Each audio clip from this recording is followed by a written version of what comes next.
नमस्कार दोस्तों, स्वागत है आपके अपने YouTube चैनल संस्कृत अड्डा पर। दोस्तों, आज की जो वीडियो इसमें हम करने वाले हैं आपके टीजीटी पीएचडी 2023-24 में कोई सा भी एग्ज़ाम है उसके लिए जो है वेद, जिसमें ऋग यजुः साम अथर्ववेद, आपके चारों वेद और जो ब्राह्मण ग्रंथ है ये आ जाते हैं। और ये जो आपका जो हम जो है चंडीगढ़ में जो वैकेंसी निकली हुई है पीएचडी संस्कृत वाली, उसके सिलेबस के अनुसार जो हम यहाँ पर क्लास ले रहे हैं। और अगर आप इसके अलावा किसी अन्य भी एग्ज़ाम की तैयारी कर रहे हैं तो उसके लिए भी ये महत्वपूर्ण रहने वाले हैं। विस्तार पूर्वक जो हम आज की वीडियो में इनको देखने वाले हैं, तो जिससे आपको जो आसानी से इनके जो भी यहाँ पर अंदर की जानकारी है वो आसानी से याद रह सके।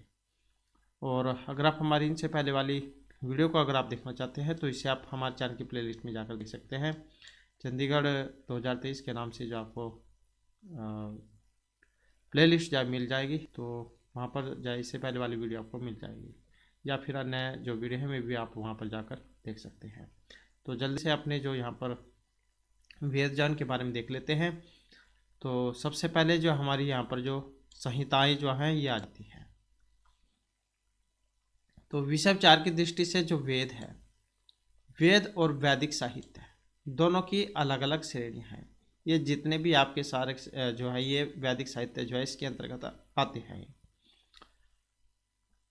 तो वेद शब्द से जहाँ चार मंत्र संहिताओं का ज्ञान होता है, वहीं वैदिक शब्द से वेद विषयक भव विषयक सामग्री अर्थात ब्राह्मण, अरण्यक और उपनिषद का बोध होता है। मंत्र संहिताओं से भिन्न है, किंतु जिसका मंत्र संहिताओं से अटूट संबंध है यही वैदिक साहित्य के ग्रंथ है। और छह वेदांग, षड वेदांग जो है मतलब छह वेद के जो अंग हैं ये भी आपके सिलेबस में है। इनको भी हम आगे वाले जो वीडियो होगी उनमें इनको हम करेंगे। छह वेदांग हैं: शिक्षा, कला, व्याकरण, ज्योतिष, छंद। तो विस्तार पूर्वक जो इनको हम अगले जो वीडियो होंगी उनमें करेंगे। तो षड वेदांग भी संबंध की दृष्टि से वैदिक साहित्य के अंतर्गत ही आते हैं। वैदिक युग को दो भागों में विभाजित किया जा सकता है: पूर्व वैदिक युग में जिसमें केवल वेद की चार संहिताएं, और उत्तर वैदिक युग जिसमें ब्राह्मण ग्रंथों से लेकर छह वेदांगों तक का जो साहित्य है ये रखा जा सकता है। वेद का जो शब्दार्थ है ज्ञान, और यह ज्ञान मंत्रों में समाविष्ट है, और इन्हीं मंत्रों के संकलन को संहिताएं कहते हैं। वेद शब्द का मतलब विज्ञान जो धातु से बना है, तो इसका अर्थ है ज्ञान, और यह ज्ञान मंत्रों में समाविष्ट है, और इन्हीं मंत्रों के संकलन को संहिता कहा जाता है। वेद चार हैं: ऋग, यजुः, साम और अथर्ववेद, और इसलिए उनकी संहिताएं भी चार हैं। और प्रत्येक वेद के चार भाग हैं: संहिता, ब्राह्मण, अरण्यक और उपनिषद। तो वेद के कितने भाग हैं? चार: संहिता, ब्राह्मण, अरण्यक और उपनिषद। तो संहिता मंत्रों का वह भाग है जिसमें वेद स्तुति वर्णित है एवं जिसको विभिन्न युगों में पढ़ा जा सकता है। जहाँ तक संहिताओं की विषय वस्तु का प्रश्न है तो ये कहा गया है, तो ये जो यहाँ पर श्लोक है मंत्र इसके माध्यम से जो बताया गया है: ऋग, यजुः, साम, अथर्ववेद, वेदान पूर्व आदि भी मुख्य शस्त्रम यज्ञाम स्तुति स्तोत्रम प्रायश्चितम यथात कर्मात्। अर्थात जो ऋग है, ऋग का विषय शस्त्र से है, और शस्त्र उसे कहते हैं जो मंत्र द्वारा उच्चरित होता है तथा गान नहीं किया जा सकता।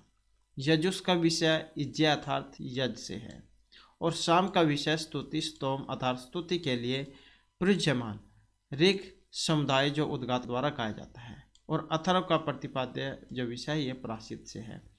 तो इस प्रकार से जो ऋग्वेद, यजुर्वेद, सामवेद, अथर्ववेद जैन के बारे में यहाँ पर इसमें बताया गया है। तो सामवेद कौन सा? गाया जा सकने वाला है। साम का मतलब है स्तुति, गाया जा सकने वाला।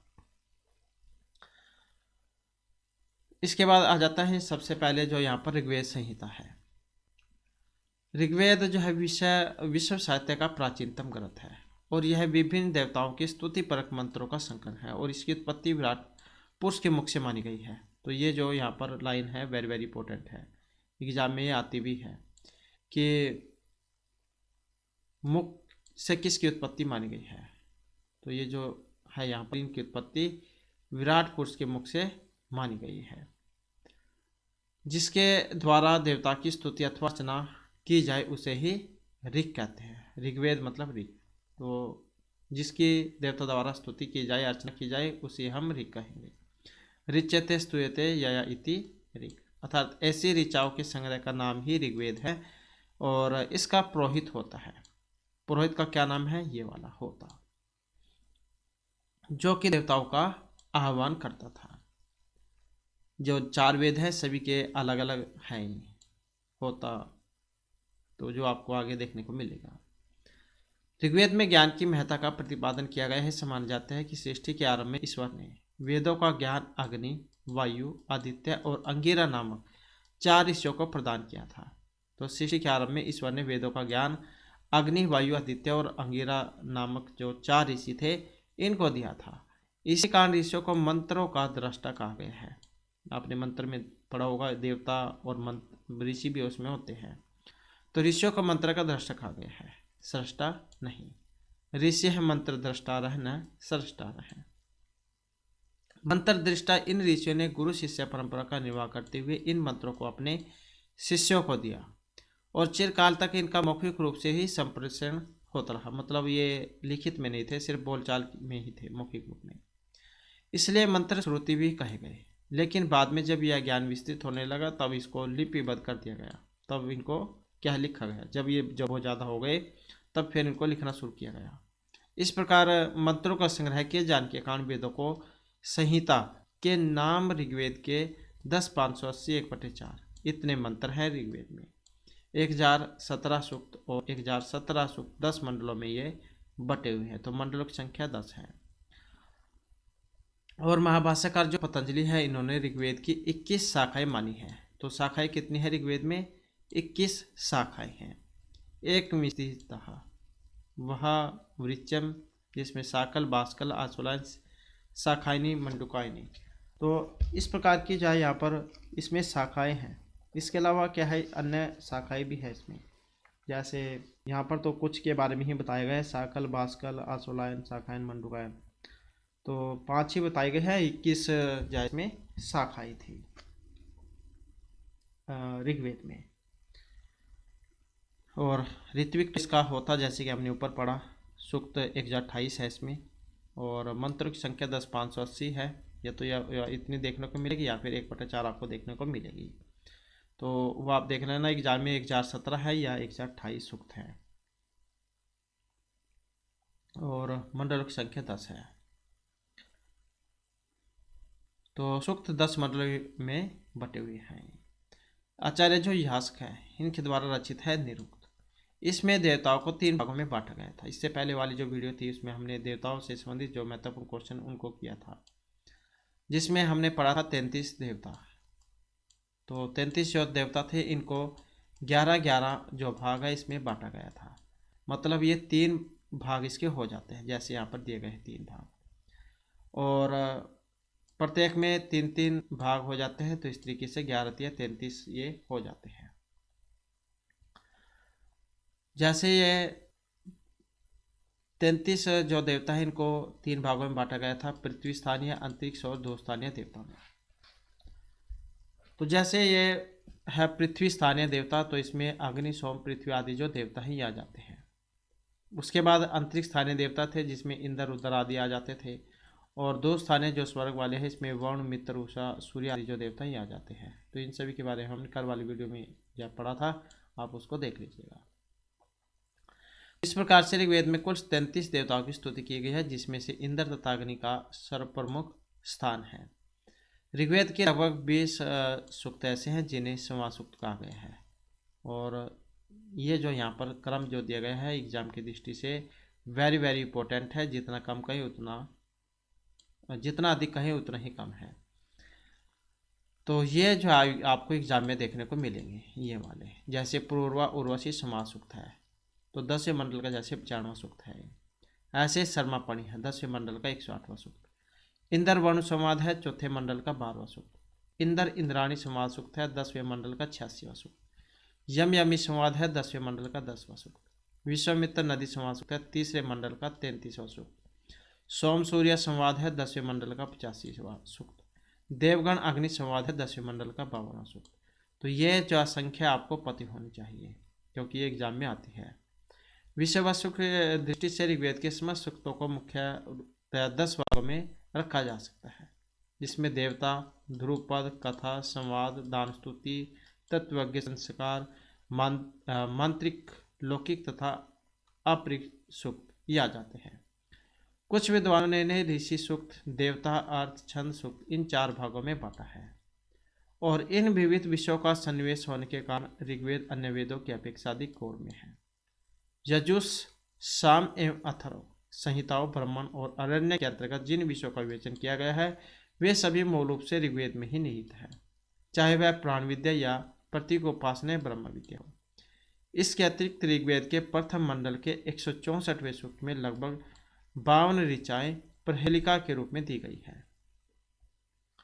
और इन मंत्र में पहेलियां जाए रहस्यात्मक और प्रतीकात्मक भाषाओं में दी गई है। कई स्थानों पर तो संकेत इतने गुण हैं कि इनका अर्थ समझना असंभव लगता है। और इन परहेलिका ऋचाओं के दीर्घ ऋषि कौन से हैं? दीर्घतमा ऋषि हैं। ऋग्वेद में 12 दार्शनिक सूक्त हैं, इसमें पुरुष सूक्त 10वें मंडल का 90वां सूक्त है, जितने भी है वेरी वेरी इंपॉर्टेंट है। हिरण्यगर्भ सूक्त 10वें मंडल का 121वां सूक्त है। नासद्या सूक्त 10वें मंडल का 129वां सूक्त है। तो ये भी आपने याद रखने हैं। सृष्टि की उत्पत्ति के विषय में विस्तार से विचार करते हैं। इसमें कोई भी विषय ऐसा नहीं है कि जो ऋग्वेद से अछूता हो। ऋग्वेद का प्रारंभ अग्नि सूक्त तथा अंत समज्ञान सूक्त से हुआ है, जो ये भी पंक्ति वेरी वेरी इंपॉर्टेंट है। तो आरंभ अग्नि सूक्त से इसका हुआ है, आपने पढ़ा भी होगा 1.1 वाला। तो पहले मंडल का पहले ही सूक्त था आपका ये अग्नि सूक्त। इसके बाद आ जाता है यजुर्वेद। तो ये था ऋग्वेद के बारे में। इसके बाद फिर यहाँ पर यजुर्वेद आ जाता है। इनके बारे में जो क्वेश्चन होगा वो हम आगे वाली जो वीडियो होंगी उनमें करेंगे, पहले हम इनको विस्तार पूर्वक पढ़ेंगे। तो यजुर्वेद है, यजुर्वेद का प्रतिपाद्य विषय यज्ञिक है कर्मकांड। तो क्या है ये? इसमें आते हैं कर्मकांड आपके, तथा इसका ऋत्विक का नाम क्या है? अथर्वणव्यूह है। जैसे हमने ऋग्वेद में पढ़ा था होता, तो इसी प्रकार से यहाँ पर यजुर्वेद में अथर्वणव्यूह होता है। और यजुर्वेद संहिता के मुख्य देवता वायु और आचार्य वेदव्यास के शिष्य वैशंपायन है। महाभाष्य चंड पुराणों के अनुसार ऋग्वेद की 100, 101, 9 और 86 आदि शाखाओं का पता चलता है। यजुर्वेद संहिता यजुषों का संग्रह है। यजुर्वेद का मतलब है यजुषाम वेद है। और यजुष का अर्थ क्या है? इज्जत अनैनीति यजुः, अर्थात जिन मंत्रों से यज आदि किए जाते हैं तो उन्हें कहा गया है। अनियत अक्षरावसान यजुः, अर्थात जिसमें अक्षरों की संख्या नियत न हो तो उन्हें कहेंगे। और इसके अतिरिक्त गद्यात्मक यजुः, तो गद्य भी है यजुर्वेद में। एम से यजु शब्द है। इसका तात्पर्य है कि ऋग और साम से भिन्न गद्यात्मक मंत्रों का विधान यजुष है, क्योंकि ऋग्वेद अलग है और जो सामवेद है वो गाया जा सकने वाला है। तो प्राचीन वेद ऋग्वेद, तो ऋग और साम से अलग है ये यजुर्वेद, और गद्यात्मक है और कर्म कांडों में है। तो यही है यजुष। आगे फिर जो है इसमें शुक्ल यजुर्वेद और कृष्ण यजुर्वेद निम्नलिखित शाखाएं प्रसिद्ध है। मतलब जो यजुर्वेद है इसको 2 भागों में बांटा गया है, शुक्ल यजुर्वेद और कृष्ण यजुर्वेद में। शुक्ल जो यजुर्वेद है इसमें वाजस्नेय या मादधिन और कन्नव शाखा ये आ जाती है। तो ये भी एग्जाम में पूछा जाता है। जैसे शुक्ल यजुर्वेद है, इसमें शाखाएं हैं मादधिन या कन्नव, ये तो दोनों एक है। सॉरी, मादधिन या वाजस्नेय, ये वाली, ये दोनों एक है। या तो वाजस्नेय या मादधिन। ये भी एग्जाम में आता है कि मादधिन जिसका अन्य नाम क्या है? वाजस्नेय, या वाजस्नेय का अन्य नाम तो मादधिन। और फिर दूसरी है कन्नव शाखा, ये वाली। इसके बाद जो कृष्ण यजुर्वेद है, कृष्ण यजुर्वेद जिसमें तैत्तिरीय, मैत्रायणी, कठ और कपिष्ठल ये शाखाएं आ जाती हैं। इसके बाद जो है यजुर्वेद के वर्ण विषय का ज्ञान मात्र वाज स्नेह संहिता के अध्ययन से हो सकता है, क्योंकि यह संहिता यजुर्वेद की प्रतिनिधि है और इसमें मुख्य रूप से वैदिक जो कर्मकांड है इनका प्रतिपादन है। इसमें 40 अध्याय हैं और 303 अनुवादक हैं और 1975 इसमें मंत्र हैं। इसमें 1 से 25 अध्याय तक महान यजों का वर्णन है, लेकिन 14 अध्याय खिल नाम से प्रसिद्ध होने के कारण अवान्तर युगीन माने जाते हैं। इसका जो 34वां अध्याय है ये शिव संकल्प सूक्त और 40वां अध्याय ईशावास्य उपनिषद के नाम से प्रसिद्ध है। तो ये दोनों ही यहाँ पर महत्वपूर्ण है। 34वां अध्याय शिव संकल्प सूक्त और 40वां अध्याय ईशावास्य उपनिषद। और ये एग्जाम में ये भी आते हैं, ये जो ईशावास्य उपनिषद है कौन से वेद से है, मतलब कौन से यजुर्वेद से है, क्योंकि 2 भाग हैं यजुर्वेद के। तो ये जो है शुक्ल यजुर्वेद में आते हैं, ईशावास्य उपनिषद और बृहदारण्यक उपनिषद, ये आप याद रखिएगा। और यही एकमात्र सर्वप्राचीन उपनिषद है जो संहिताओं का भाग है। और इस विवरण से हमें पता लगता है, स्पष्ट होता है कि यजुर्वेद का मुख्य प्रतिपाद्य विषय विभिन्न यजों का संपादन ही है। इसके बाद आ जाता है तैत्तिरीय कांड जो शाखा है। इसमें कितने हैं? 7 कांड हैं, 44 प्रपाठक और 631 अनुवाक हैं। और 2000 अनुवाक है। मैत्रेयी शाखा में जो है 4 कांड, 54 प्रपाठक और 21-14 मंत्र हैं। और जो कट शाखा इसमें 40 स्थानक, 843 अनुवाक। और जो कपिष्ठल शाखा इसमें 8 अष्टक और 48 अध्याय हैं। तो ये है यजुर्वेद। इसके बाद आ जाता है सामवेद।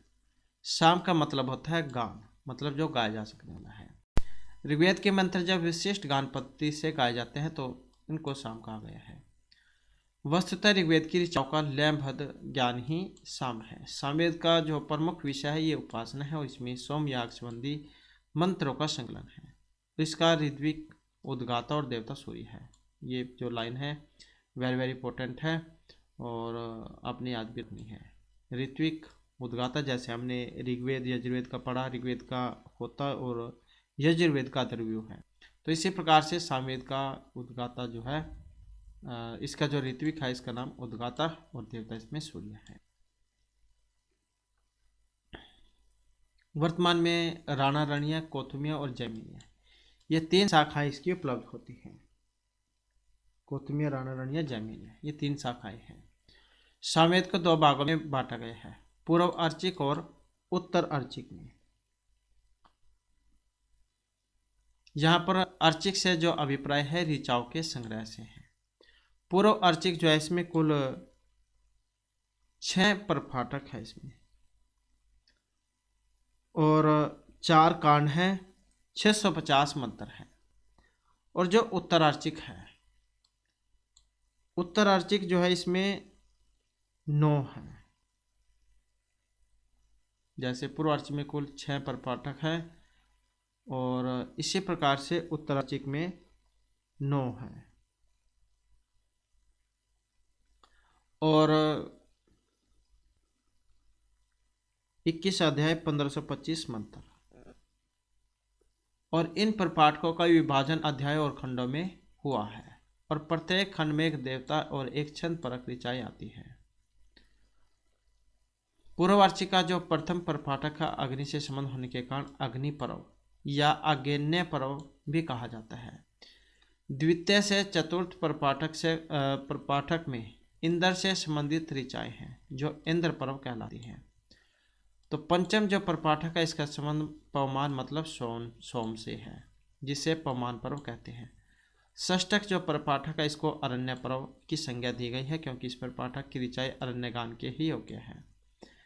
जबकि प्रथम 5 प्रपाठक तक की ऋचाओं को गांव में गाया जा सकता है, जिन्हें ग्रामगान कहते हैं। तो और गान 4 प्रकार के हैं, ग्राम या फिर गेयगान, अरण्यगान, उह्यगान और उह्य अर्थात रहस्य ज्ञान।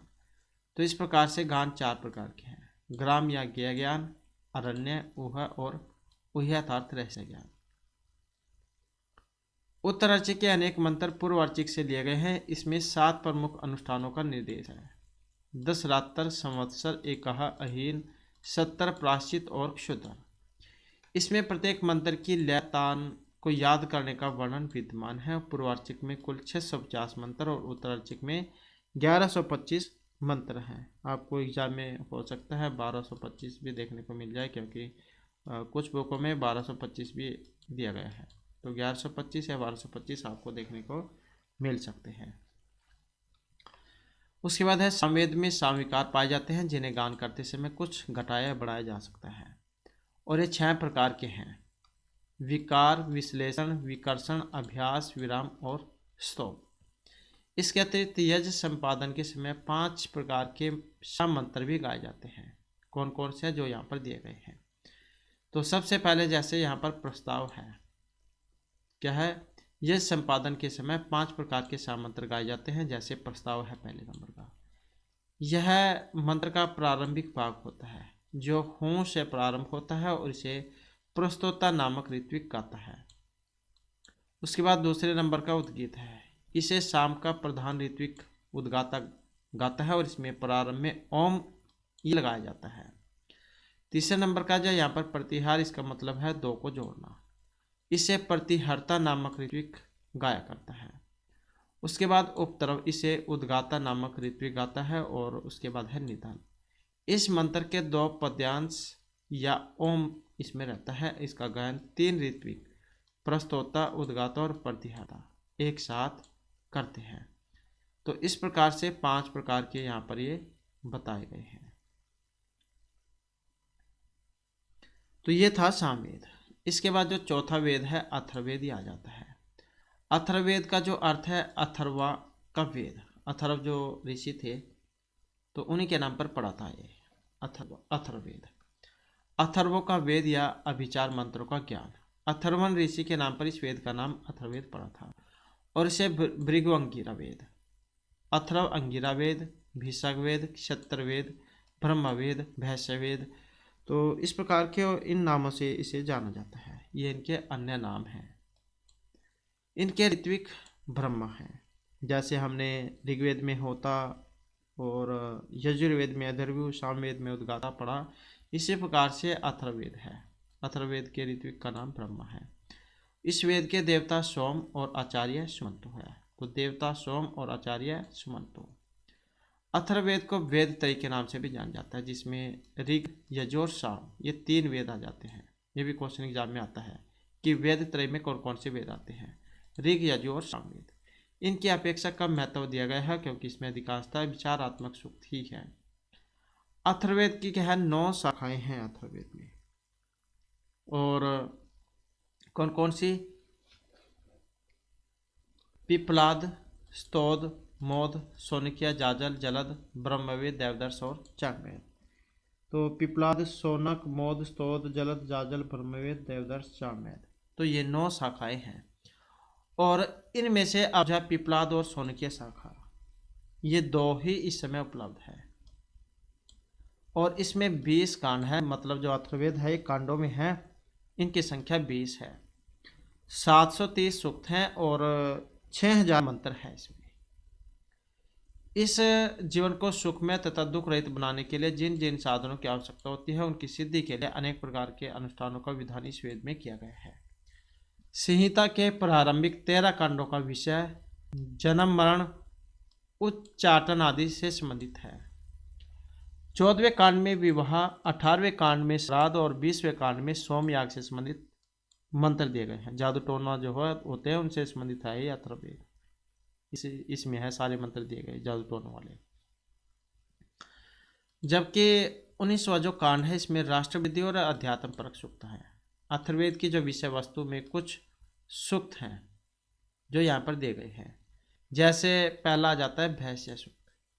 इसमें रोगों के लक्षण, निदान, जड़ी बूटियां इत्यादि का 144 सूक्तों में विवेचन किया गया है। तो ये भैष्य सूक्त में आपको देखने को मिलेंगे रोग, उनके लक्षण, निदान, जड़ी बूटियां जो आ जाती हैं। तो जैसे कि आपको पता ही है, प्राचीन समय में जो जब अंग्रेजी जो मेडिसिन दवाई है ये नहीं होती थी, तो वैदिक जो पत्तियों से ही उपचार होता था, जो जड़ी बूटियां हैं प्राचीन, इनसे। उसके बाद है आयुष्य सूक्त। इसमें स्वास्थ्य में दीर्घ जीवन संबंधी प्रार्थनाओं का वर्णन है। इनका प्रयोग पारिवारिक उत्सव के अवसर पर होता है, मुंडन संस्कार, उपनयन संस्कार आदि अवसरों पर। इनमें 100 वर्ष पर्यंत जीने के लिए और अनेक प्रकार के रोगों से मुक्ति पाने के लिए प्रार्थना की गई है। तो यह है आयुष्य सूक्त। आयुष्मती भव व चिरंजीवी भव, आयुष्य भव, तो दीर्घायु जो होता है लंबी आयु के लिए, उसके मंत्र हैं इसमें। इसके बाद है पौष्टिक सूक्त। इस सूक्तों में श्रमिक, कृषक, व्यापारिक, चरवाहा और यहाँ तक कि दूध क्रीड़ा में विजय प्राप्त करने की भी प्रार्थना की गई है। अनिष्ट निर्वाण, पशुधन की सुरक्षा और अपने व्यवसाय की वृद्धि के लिए प्रयोग में लाए जाने वाले मंत्र आपको देखने को मिलेंगे इसमें, जिसे पौष्टिक सूक्त कहा गया है। इसके बाद जो यहाँ पर जो श्रृंगार सूक्त है यह आ जाता है। इन्हें प्रसाद सूक्त भी कहा जाता है, क्योंकि इसमें भय से सुरक्षा, बुराई से बचने, आशीर्वाद और प्रसन्नता प्राप्त करने के लिए प्रार्थना की गई है। तो ये श्रृंगार सूक्त में है। इसके बाद जो आ जाता है यहाँ पर प्रायश्चित सूक्त। इन सूक्तों में प्रायश्चित का विधान है और विभिन्न अपराधों के निवारक मंत्र है इसमें केवल पाप के लिए ही नहीं, बल्कि यज्ञ और उत्सवों में भी गलती हो जाने पर प्रायश्चित का विधान है। इसके बाद है स्त्री कम सूक्त। इसमें विवाह एवं प्रयोग का निर्देश करने वाले, पति पत्नी में अनुराग को विकसित करने वाली औषधियों व मंत्रों के बल से अपने प्रेमी को वश में करने वाले और सपत्नी मर्दन करने वाले मंत्र हैं। इन्हें प्रेम सूक्त भी कहा गया है। ये जो आज के समय में आपने पढ़ा होगा, प्रेम वशीकरण करने वाले हैं, तो इस प्रकार के मंत्र हैं इसमें, दूसरे को वश में करने वाले। इसके बाद है राजकर्म सूक्त। यह सूक्त राजाओं एवं उनके कार्यों से संबंधित है। शत्रु को परास्त करने की प्रार्थनाएं तथा संग्राम संबंधी दुंदुभी, शंखनाद आदि अनेक साधनों का विवेचन सूक्त में हमें प्राप्त होता है। तो ये राजाओं और उनके कामों से संबंधित है, इसमें जो मंत्र दिए गए हैं। शत्रु को कैसे आप परास्त कर सकते हैं, तो वह सारे हैं इसमें। इसके बाद आ जाता है यज्ञिक सूक्त। अथर्ववेद का जो 20वां कांड है, इसमें कुछ यज्ञ संबंधी मंत्र भी हैं और ये सोमयाग का वर्णन करते हैं। ये स्तुति परक मंत्र ऋग्वेद से लिए गए हैं। इसके बाद है कुंताप सूक्त। ये 20वें कांड में पाए जाते हैं और इसमें यज्ञ संबंधी दान, स्तुतियाँ, राजकुमार और यजमानों की उदारता की प्रशंसा और उनकी पहेलियों और उनके समाधान दिए गए हैं। तो यह कुंताप सूक्त। इसके बाद अभिव्यचार सूक्त आ जाता है। इन सूक्तों में दैत्य, राक्षस, शत्रु आदि के उद्देश्य से किए जाने वाले विविध अभिचार और उनकी विधियां दिखाई गई हैं। इसके बाद है दार्शनिक सूक्त। अथर्ववेद के अनेक सूक्तों में ब्रह्मा, विराट, माया, ईश्वर, सूत्रात्मका, एकेश्वरवाद, जीवात्मा, प्रकृति, पुनर्जन्म, स्वर्ग, नरक आदि का यहाँ पर इसमें वर्णन दिखाया गया है। इसके बाद जो यहाँ पर जो है, जैसे कि हमने ऋत्विक वाला क्वेश्चन किया था, तो उनके बारे में यहाँ पर बताया गया है। इसके अतिरिक्त भूमि, प्रसाद, सोमनाशय सूक्त आदि का भी वर्णन मिलता है। तो ये यहाँ पर संहिताएं और इनके ऋत्विक दिए गए हैं। जैसे ऋग्वेद है, इसके ऋत्विक होता, यजुर्वेद का अथर्ववेद, सामवेद का उद्गाता और अथर्ववेद का ब्रह्मा है। तो इसके बाद फिर यहाँ पर जो ब्राह्मण ग्रंथ हैं वे आ जाते हैं। वेदों के संहिता भाग के संग्रह के बाद वैदिक साहित्य में ब्राह्मण ग्रंथों का स्थान है और यह ब्राह्मण ग्रंथ वैदिक संस्कृति, धर्म और दर्शन को समझने के लिए प्रत्याज्य है। इसके महत्व और प्राचीनता का अनुमान इससे हमें लग जाता है कि अन्य ग्रंथों में वैदिक संहिताओं की बात इन्हें भी वेद कहकर ही पुकारा गया है। जैसे ऋग्वेद है, इसमें ब्राह्मण, आरण्यक, उपनिषद, इस प्रकार के जो ग्रंथ होते हैं, तो उन्हीं में है ये ब्राह्मण। क्योंकि आरण्यक, उपनिषद जो है, इनको फिर हम अगले वाली जो वीडियो होगी उसमें कंप्लीट करेंगे, क्योंकि इसमें जहाँ फिर वीडियो बड़ी हो जाती है। तो इसमें पहला आ जाता है मंत्र ब्रह्मण और वेद नाम अध्ययन, अर्थात मंत्र और ब्राह्मण दोनों का नाम वेद है और यहाँ पर इनका शाब्दिक अर्थ ग्राह्य नहीं है। वास्तव में वैदिक संहिताओं और ब्राह्मण ग्रंथों का अस्तित्व अलग है। वेद तो मूल ग्रंथ है और ब्राह्मण ग्रंथ उनके व्याख्यापरक ग्रंथ जो मंत्र संहिताओं में दिए गए हैं। ब्राह्मण ग्रंथ उनकी व्याख्या करते हैं। ब्राह्मण ग्रंथों को वेद इसलिए कह दिया गया है क्योंकि इन ग्रंथों के बिना वेद को समझना कठिन है। ब्राह्मण शब्द ब्रीहुवर्धने से बना है। एग्जाम में कई बार आ जाता है कि ब्राह्मण शब्द की उत्पत्ति कैसे हुई है, कैसे बना है। तो ब्रीहुवर्धने जो है इससे हुई है, जिसका मतलब होता है बढ़ाना। ब्राह्मण का अर्थ मंत्र भी है और महर्षि पतंजलि ने ब्राह्मण और ब्राह्मण का एक अर्थ और लिया है, चारों वेदों को जानने वाली, ब्राह्मणों के द्वारा किए गए वेद का व्याख्यान, तो ये भी इसका अर्थ लिया जाता है। वस्तुतः ब्राह्मण शब्द का जो अर्थ है, यज्ञ के विविध विधानों में पूर्ण निपुणता रखने वाले पुरोहित वर्गों के द्वारा यज्ञों के अनुष्ठान के अवसर पर प्रयोग में लाई जाने वाली संहिता भाग की विधियों की व्याख्या का संकलन है। और यही अर्थ सबसे समीचीन है, क्योंकि यह ब्राह्मणों के मुख्य विषयों को अपने अंदर समाहित कर लेते हैं। और ये ब्राह्मण ग्रंथ मंत्रों और प्रार्थनाओं के साथ याज्ञिक क्रम का पारस्परिक संबंध जोड़ते हुए स्वतंत्र रूप से विधि विधानों का निर्देश करते हैं। वाचस्पति जो मिश्रण के अनुसार ब्राह्मण ग्रंथों का वर्ण विषय, निरुक्त, मंत्र का विनियोग, अर्थवाद और विधि माना गया है। जैसे ये ऋग्वेद है, ऋग्वेद में ब्राह्मण होते हैं, तो एग्जाम में आते हैं आपके ब्राह्मण कौन कौन से हैं इसमें, ऐत्रेय ब्राह्मण, शाखायन या कौशिक की ब्राह्मण, तो ये आपके ऋग्वेद में ब्राह्मण हैं। और इसी प्रकार से यजुर्वेद है, इसमें सतपथ ब्राह्मण, मददिन एवं कर्ण ब्राह्मण होता है। और जो ये सामवेद है, इसमें पंचवीं, षड्वीं, छांदोग्य, संविधान, आर्षेय, देवतादेय, संहिता, उपनिषद, वंश ब्राह्मण, जैमिनीय ब्राह्मण ये होते हैं। और जो अथर्ववेद है, इसमें एक अकेला ही ब्राह्मण होता है, गोपत ब्राह्मण, तो इनके बारे में आगे जो आपको देखने को मिलेगा। तो ब्राह्मण ग्रंथों का वर्ण विषय देख लेते हैं। वर्ण विषय की दृष्टि से ब्राह्मण ग्रंथों को 3 भागों में बांटा गया है, विधि, अर्थवाद और उपनिषद में। अब विधि क्या है? विधि का अर्थ है नियम या सिद्धांत से, नियम या सिद्धांत। और इस भाग में यज्ञ अनुष्ठान संबंधी विधियों का वर्णन है और उसके बाद उसे प्राप्त होने वाले फल का भी निरूपण किया गया है। विधियां जो ऐसे 2 भागों में बांटा गया, 2 प्रकार है इसके। अप्रवृत्त प्रवर्तनम, कि जो यज्ञ न करने वालों को यज्ञ करने के लिए प्रेरित करती है। तो अप्रवृत्त प्रवर्तनम, जो यज्ञ न करने वालों को यज्ञ करने के लिए प्रेरित करती है। और उसके बाद दूसरी है अज्ञात ज्ञापनम, जो अज्ञात का ज्ञान करवाती है, जिसका मतलब किसी को कुछ पता नहीं है उसके बारे में बताती है, जो अज्ञात का ज्ञान करवाती है। विधि वाक्य धर्म के लिए प्रमाण माने गए हैं। इसके बाद आ जाता है अर्थवाद। अर्थवाद का जो अर्थ है, ये प्रशस्तिपूर्ण व्याख्या से है और ये व्याख्यात्मक अंश है और ये भाग बताता है कि अमुक यज्ञ करने से अमुक फल की प्राप्ति होगी। इसमें आख्यानों के द्वारा गूढ़ से गूढ़ अर्थों को समझाया गया है। इसके बाद आ जाता है उपनिषद। उपनिषद में ब्राह्मण तत्वों के बारे में विचार किया गया है, जैसे सबर भाष्य है। इसमें ब्राह्मणों के प्रतिपाद्य विषय के रूप में विधि के अंगभूत कुल 10 वस्तुओं का उल्लेख किया गया है। इनके बारे में यहाँ पर बताया गया है।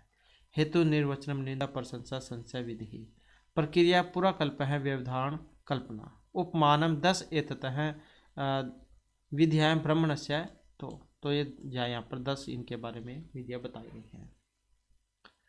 परंतु इसमें विधि, विनियोग, हेतु, अर्थवाद, निरुक्ति और आख्यान की ही प्रधानता है और इनमें से भी विधि सर्वप्रमुख है। तो विधि के कितने अंग बताए गए हैं यहाँ पर? अंगभूत कुल 10 वस्तुओं का उल्लेख मिलता है और इनमें भी जो है ये विधि को प्रमुख माना गया है। इसके बाद आ जाता है जो ब्राह्मण ग्रंथ है, इनकी विशेषताएं। जैसे इसमें आ जाता है यज्ञ का महत्व। तो प्राय सभी ब्राह्मण ग्रंथों का प्रतिपाद्य विषय समान ही है और यज्ञ को ही सर्वोपरि और सर्वश्रेष्ठ बतलाया गया है। ये पंक्ति आपको देखने को मिलेगी एग्जाम में। यज्ञ वैश्रेष्ठतम कर्म है, ब्राह्मण ग्रंथों में है और इसे सभी देवताओं की आत्मा कहा गया है। यज्ञ वै देवानाम महा, बड़े बड़े देवताओं जैसे प्रजापति, विष्णु, आदित्य आदि यज्ञ के समान माने गए हैं। यज्ञ है असौ स आदित्य है। ऋग्वेद के यज्ञ किसी अभीष्ट को प्राप्त करने का साधन मात्र था, परंतु ब्राह्मण ग्रंथों में यह साध्य बन गया। प्रत्येक व्यक्ति के लिए यज्ञ करना आवश्यक था और ऋग्वेद में यज्ञ देवताओं को प्रसन्न करने के लिए किए जाते थे, लेकिन ब्राह्मण में यज्ञ को ही देवता के रूप में वर्णित किया जाने लगा। ऐसा विश्वास किया जाने लगा कि यज्ञ करने से मनुष्य सब पापों से मुक्त हो जाते हैं। अंत में यज्ञ को मृत्यु से मुक्ति एवं ब्रह्मत्व प्राप्ति का सर्वश्रेष्ठ उपाय बतलाया गया है और इससे हमें पता लगता है कि इस समय साहित्यिक बागडोर ब्राह्मणों के हाथों में आ गई थी और यही ब्राह्मण स्वयं यज्ञ करने वाले पुरोहित थे और जनसाधारण पर अपना प्रभुत्व रखने के लिए उन्होंने यज्ञ को सर्वोपरि घोषित किया, जिससे इनकी स्वार्थ पूर्ति हो सके। इसके बाद आ जाता है 4 वर्ण। ये भी आपको एग्जाम में देखने को मिलेगा। 4 वर्ण कौन कौन से होते हैं? जो ब्राह्मण काल जो था, ब्राह्मण काल में समाज को 4 भागों में बांटा गया था: ब्राह्मण, क्षत्रिय, वैश्य और शूद्र। और इनकी उत्पत्ति भी अलग अलग हुई है। जैसे ब्राह्मणों को अग्नि जैसा पवित्र और तेजस्वी पृथ्वी का देवता स्वीकार किया गया है, जिसे मृत्युदंड नहीं दिया जा सकता। आपने देखा भी होगा प्राचीन समय में जैसे गाय होती है, गाय अवर्धनीय थी, इसी प्रकार से ब्राह्मण को माना जाता था। एवं अपनी तेजस्विता को बनाए रखने के लिए यज्ञ करना आवश्यक माना गया था, तो ये सारा काम ब्राह्मण करते थे। यज्ञ करना ही इनका मुख्य काम था, जिसे उनका नाम आयुध माना गया। और जैसे वेद पुरुष है, उनके अलग अलग अंग से इनकी उत्पत्ति हुई है। ब्राह्मण जैसे मुख है, ये क्षत्रिय भुजाएं हो गया, जंघा हो गया, पैर हो गई, तो इस प्रकार अलग अलग अंग जो है इनकी उत्पत्ति हुई थी। इसके बाद क्षत्रिय है। क्षत्रिय जो है राष्ट्र की शक्ति, मतलब लड़ने वाला जो काम था ये क्षत्रियों का था। वैश्य व्यापार करके राष्ट्र की समृद्धि में वृद्धि करते थे। शूद्र तपस के रूप में वर्णित किए गए, जिनका शारीरिक श्रम ही उनकी तपस्या है। तो 4 भागों में बांटा गया था, सबके अलग अलग काम थे। ये जहाँ ब्राह्मण वगैरह वो करते हैं, ये यज्ञ वगैरह करने का, इनका काम लड़ने का था।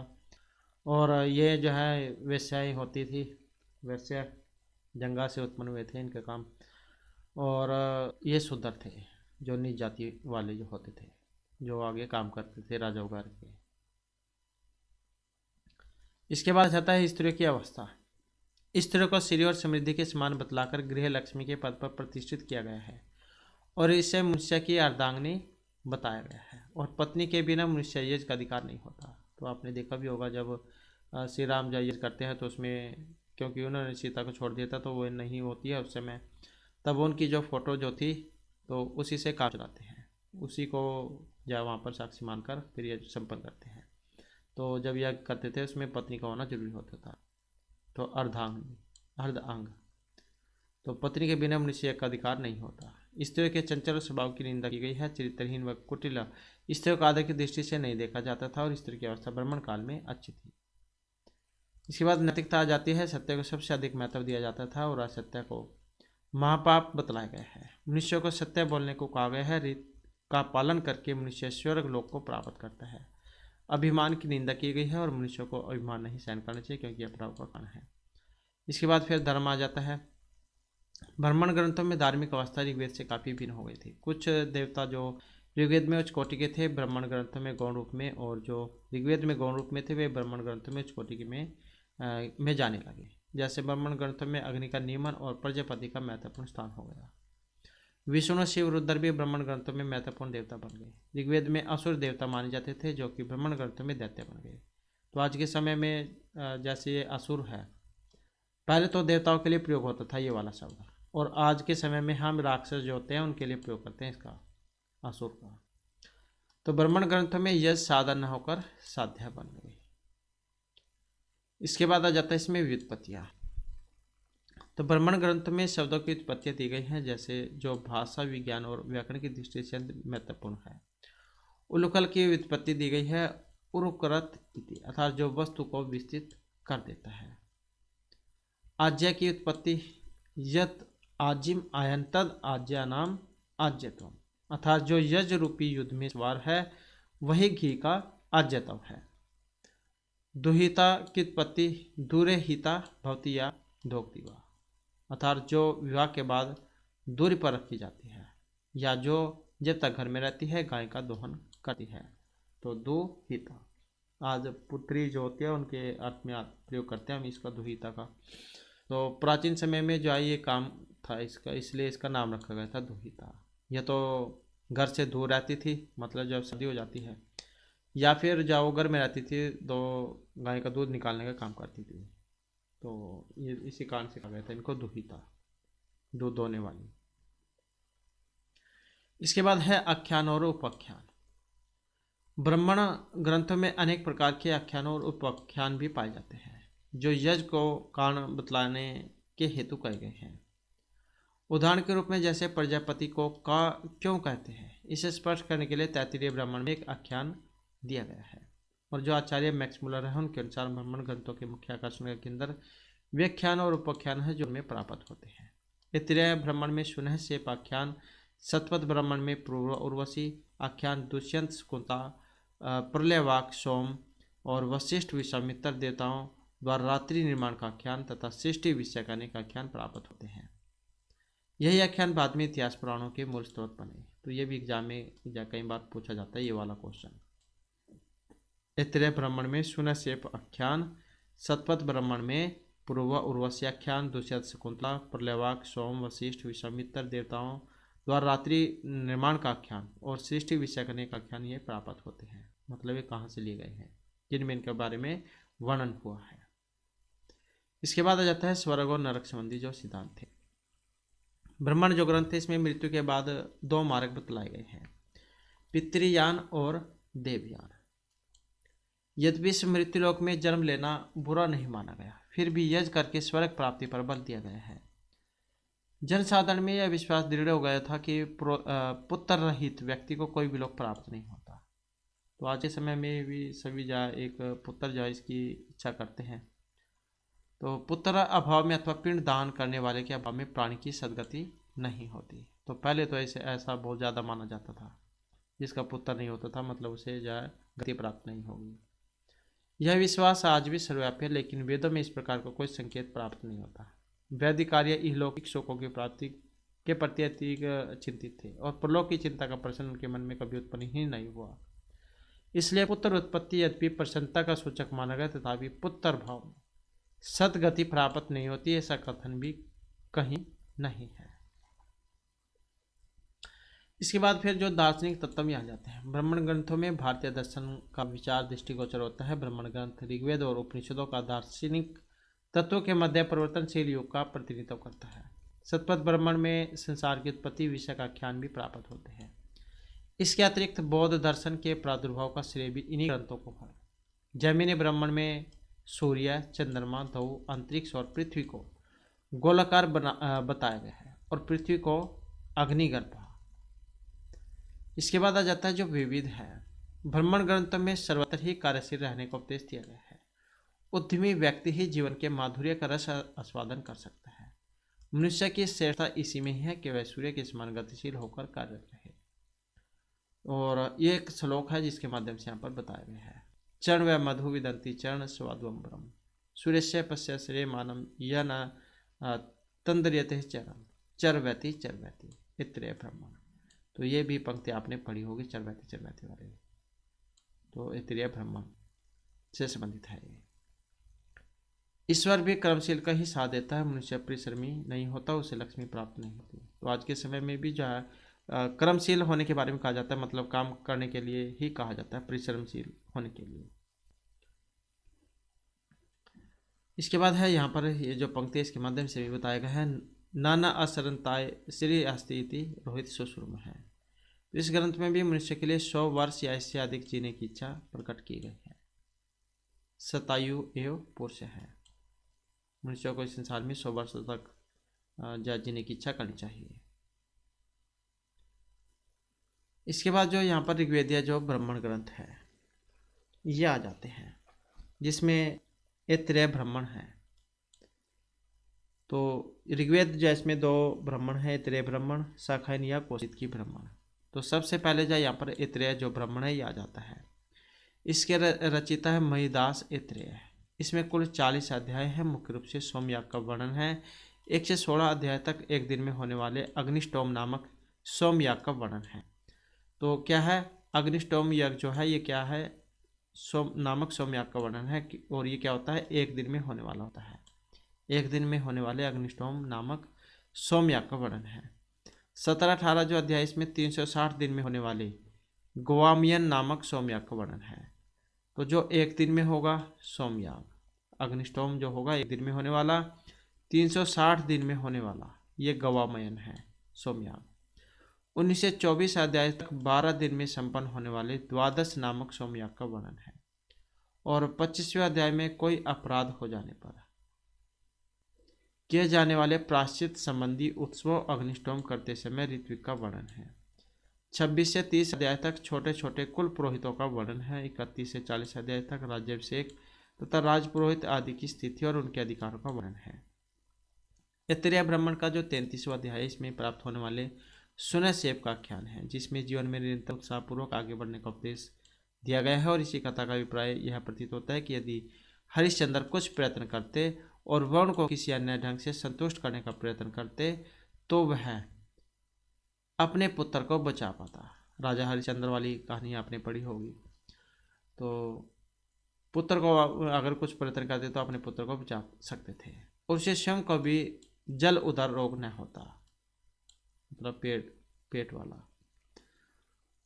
उधर वन में रोहित अपनी रक्षा को पाए ढूंढ पाने में सफल हो जाता, लेकिन इंद्र रोहित को चलते रहने का उपदेश देता है। चरवैती तो वेरी वेरी इंपॉर्टेंट है ये वाली पंक्ति।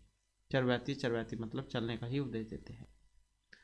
ऐतरेय जो ब्राह्मण है, इसमें स्त्रियों को भी समान अधिकार दिए गए हैं और उसे पुरुष का मित्र बताया गया है। पत्नी की मृत्यु हो जाने पर श्रद्धा को पत्नी मानकर यज्ञ करने का विधान है। मनुष्य के लिए अपना जीवन यापन करना ही अग्निहोत्र है। यदि वह श्रद्धा, मन, वचन और कर्म की एकरूपता से युक्त होकर कोई कार्य करता है तो वह अवश्य सफलता प्राप्त करता है।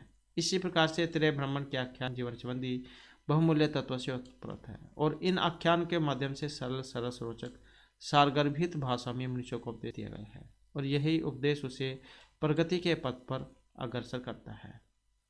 इसके बाद जो फिर इसमें जो दूसरा शाखाइन या कोशित की जो ब्राह्मण है ये आ जाता है, क्योंकि 2 ब्राह्मण है ऋग्वेद में।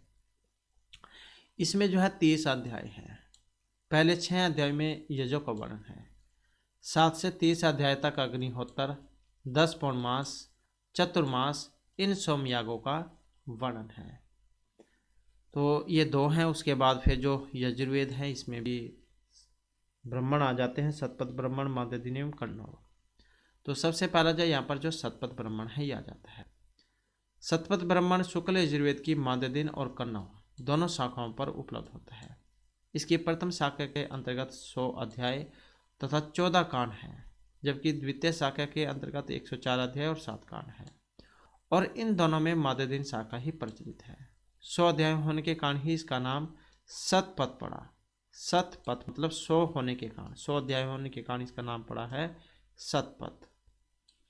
इसके रचिता जो है ऋषि याज्ञवल्क्य है। माददिन शाखा के पहले 9 कांड तो वाजस्नेय संहिता के पहले 18 अध्याय पर टीका मात्र है। 9 कांड के बाद के 5 कांड से अधिक प्राचीन है। इसमें याज्ञवल्क्य को गुरु के रूप में प्रतिष्ठित किया गया है। 6 से 9 कांड तक अग्निष्टोम का वर्णन है और इन कांडों में दूसरे आचार्य शांडिल्य का नाम हमें प्राप्त होता है और यही आचार्य शांडिल्य अग्नि रहस्य के उपदेशक है। 11 से 13 कांड तक उपनयन, स्वाध्याय, अंत्येष्टि संबंधी विषयों का वर्णन है। इसके अतिरिक्त अश्वमेध, पुरुषमेघ आदि यज्ञों का भी वर्णन है। 14वें अध्याय में प्रवर्गीय अर्थात संन्यास लेने का वर्णन है और इस कांड के अंत में बृहदारण्यक का उपनिषद भी है और यहीं पर अंत में याज्ञवल्क्य को शतपथ ब्राह्मण का रचयिता माना गया है। आख्यान की दृष्टि से भी यह ब्राह्मण महत्वपूर्ण है। इसमें पुरूरवा, उर्वशी, दुष्यंत, शकुंतला, जलपलावन, वाणी, सोम तथा विशिष्ट विश्वामित्र संबंधी आख्यान प्राप्त होते हैं। महाकवि कालिदास ने इसी ब्राह्मण में प्राप्त पुरूरवा, उर्वशी और दुष्यंत शकुंतला से प्राप्त आख्यान पर क्रमशः विक्रम उर्वशी और अभिज्ञान शकुंतलम 2 नाटकों की रचना की थी। तो ये आप देख सकते हैं, जो आप पढ़ते हैं तो वो भी यहीं से लिए गए हैं। शतपथ जो ब्राह्मण है, इसमें जल पलावन अर्थात मनु मत्स्य ने, जिसे मनु ने बड़े प्यार से पाला पोसा था, मनु की रक्षा की थी, यह कथा इसी रूप में अवेस्ता तथा बाइबल से हमें प्राप्त होती है।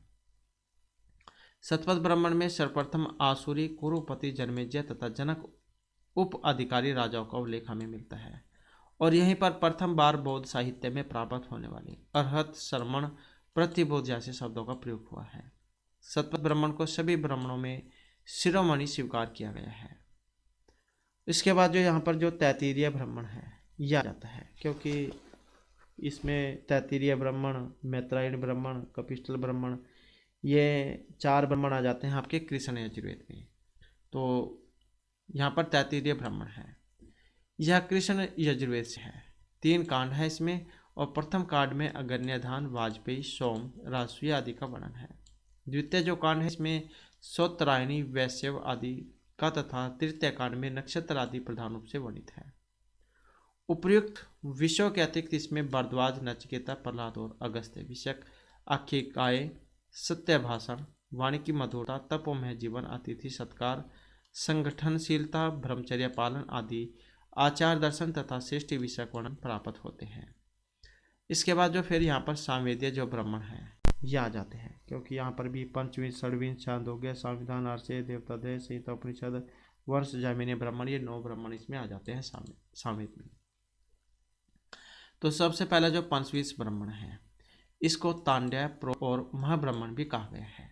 इसमें 25 अध्याय हैं एवं इसका प्रमुख विषय सोमयाग है। एक दिन से लेकर अनेक वर्ष तक चलने वाले यज्ञों का इसमें वर्णन है। इस ब्राह्मण का सबसे महत्वपूर्ण अंग है वार्ष्यस्तोम। इसके द्वारा वार्ष्य मतलब भ्रष्टों को शुद्ध करके ब्राह्मण वर्ग में सम्मिलित किया जाता था। वार्ष्य मतलब भ्रष्ट जो होते हैं। इसके बाद आ जाता है षड्वीं ब्राह्मण। इसमें जो 26 अध्याय है और केवल नाम से ही स्वतंत्र ग्रंथ है। वास्तव में यह 25 ब्राह्मण का ही परिशिष्ट है। षड्वीं ब्राह्मण के अंतिम 6 अध्याय ही अद्भुत ब्राह्मण के नाम से प्रसिद्ध है। इसमें उत्पातों की शांति का वर्णन है। इसके बाद जो छांदोग्य ब्राह्मण है इसमें 2 परपाठक है जो 8 खंडों में बटे हुए हैं। इनके मंत्र ब्राह्मण कहे जाते हैं। इसके बाद है संविधान ब्राह्मण।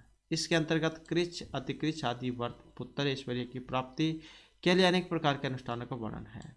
इसके अतिरिक्त इसमें 3 प्रकरण प्राप्त होते हैं। नेक्स्ट आ जाता है आर्षे ब्राह्मण। इसमें 3 परपाठक का यह सामवेद की आर्ष अनुक्रमण का कार्य करता है। नेक्स्ट आ जाता है देवतादेह ब्राह्मण। देवताओं तथा छंदों का विवेचन इसमें प्रचलित है और यह 3 खंडों में बटा हुआ है। नेक्स्ट आ जाता है संहिता उपनिषद ब्राह्मण। इसमें सामगान पद्धति का वर्णन है। और उसके बाद है वंश ब्राह्मण। इसमें सामवेद के गुरुओं की वंश परंपरा का वर्णन है। नाम से ही आप समझ सकते हैं यहाँ से। नेक्स्ट है जैमिनी ब्राह्मण। इसमें यज्ञ अनुष्ठानों का वर्णन है और इसमें तवलकार ब्राह्मण, इसको जो है तवलकार ब्राह्मण भी कहा गया है। और इसके बाद फिर यहाँ पर जो अथर्ववेद है जो हमने पहले पढ़ा था, अथर्व ऋषि के नाम पर जिसका नाम पढ़ा था, तो अथर्ववेदीय ब्राह्मण आ जाते हैं इसमें। इसमें सिर्फ एक अकेला ही ब्राह्मण है जिसका नाम गोपद ब्राह्मण है। वेरी वेरी इंपॉर्टेंट है, ये आप याद रखिएगा। गोपद ब्राह्मण सिर्फ अकेला ही है इसमें। अथर्ववेद का एकमात्र ब्राह्मण उपलब्ध है। इसके ऋषि गोपद है और यह 2 भागों में बटा हुआ है, पूर्व गोपद और उत्तर गोपद में। अब जो पूर्व गोपद है इसमें 5 अध्याय हैं जिसमें ओमकार का वर्णन, ब्रह्मचार्य का कर्तव्य, ऋतु विजयों के कार्य, संवत्सर, पुरुषमेध, अश्वमेध, अग्निहोत्र आदि प्रसिद्ध यज्ञों का इसमें वर्णन है। और फिर जो दूसरे नंबर का है उत्तर गोपद, इसमें 6 अध्याय हैं, विभिन्न यज्ञों का और आख्यायिकों का वर्णन इसमें हुआ है। तो इस प्रकार से जो है यहाँ पर हमारे 4 ऋग्वेद और जो है ये ब्राह्मण ग्रंथ थे। नेक्स्ट वीडियो की इसमें फिर इससे आगे के जो आरण्यक उपनिषद जो है उनको कंप्लीट करेंगे। और यही हमारी आज की क्लास थी। और दोस्तों हमारे साथ अंत बनाने के लिए धन्यवाद।